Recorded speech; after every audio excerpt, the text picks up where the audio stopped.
क्या द्रौपदी थी कर्ण का प्यार? जाने महाभारत के इस अनोखे प्यार का क्या है सच। द्वापर युग यानी रास बिहारी कृष्ण का युग।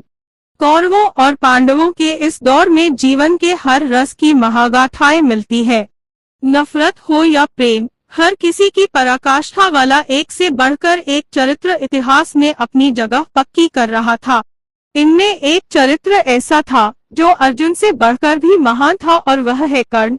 महाभारत में अगर अर्जुन को नायक के तौर पर देखा जाता है तो कर्ण को भी उनके बराबर का दर्जा दिया गया है।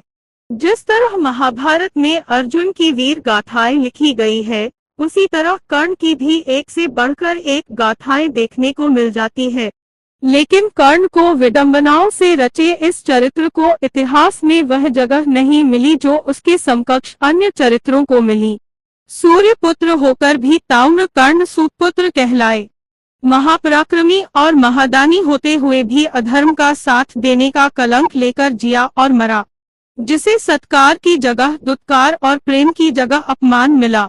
लेकिन कर्ण का जीवन इतना भर नहीं था। इस वीर और धनुर्धारी कर्ण में एक प्रेमी भी था, जिसकी प्रेम कहानियां उसके पराक्रम की छाया में दबी रह गई। इसलिए कर्ण को नहीं मिला प्रेम।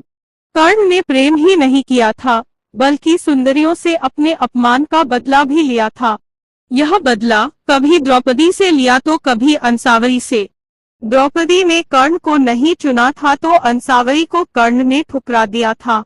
सूर्यपुत्र को प्यार हुआ था दासी पद्मावती से, जो बाद में उनकी पत्नी बनी। लेकिन कम ही जिक्र मिलता है कि कर्ण की एक और पत्नी थी, जिसे वृषाली या वरुशाली के नाम से जाना जाता है। कर्ण का पहला विवाह वरुशाली के साथ ही हुआ था। वरु दुर्योधन के सारथी सत्यसेन की कन्या थी। कर्ण की मृत्यु के बाद वरुशाली उनकी चिता पर सती हुई थी। एक कहानी कर्ण की दूसरी पत्नी सुप्रिया के बारे में भी मिलती है। सुप्रिया दुर्योधन की पत्नी भानुमति की सहेली थी। तमिल साहित्य में कर्ण की पत्नी का नाम पोन्नारुवी बताया गया है।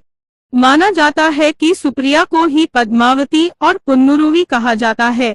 पद्मावती और अंसावरी से कर्ण के प्रेम की बात करें, उसके पहले कर्ण के जन्म के रहस्य पर रोशनी डालनी जरूरी है।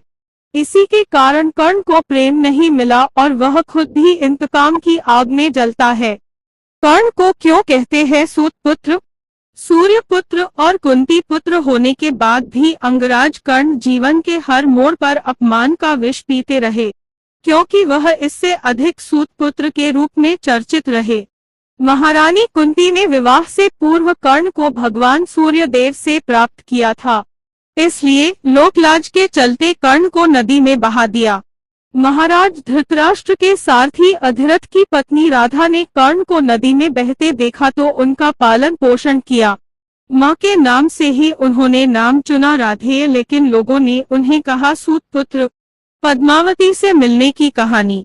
द्रौपदी के स्वयंवर में अपमानित होकर कर्ण अपने राज्य लौट रहे थे। इसी दौरान जंगल में कर्ण ने देखा कि कुछ बदमाश दो सुंदरियों को घेरकर उनकी इज्जत से खेलने की कोशिश कर रहे हैं। इनमें से एक राजा चित्रवत की पुत्री अंसावरी तो दूसरी उनकी दासी धूमसेन की पुत्री पद्मावती। दुराचारियों ने राजकुमारी अंसावरी पर हमला किया तो पद्मावती सामने खड़ी हो गई। तभी कर्ण पहुंचे और अपने बाणों से दुराचारियों को मार भगाया, परंतु इसी बीच एक दुष्ट ने कर्ण के सिर पर वार कर दिया और वह मूर्छित हो गए। राजकुमारी अंसावरी भी बेहोश हुई।